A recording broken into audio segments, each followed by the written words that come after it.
ఉదయగిరి ఆనకట్టలో మృత శిశువు కలకలం రేపింది. నెలలు నిందని శిశువుగా అనుమానం వ్యక్తం చేస్తున్నారు. శిశువును పోస్ట్ మార్టం నిమిత్తం ఉదయగిరి ప్రభుత్వ ఆసుపత్రికి తరలించారు.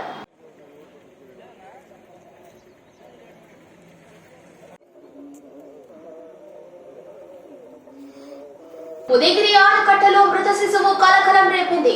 నెలలు నిందని శిశువుగా అనుమానం వ్యక్తం చేస్తున్నారు. శిశువును పోస్ట్ మార్టం నిమిత్తం ఉదయగిరి ప్రభుత్వ ఆసుపత్రికి తరలించారు.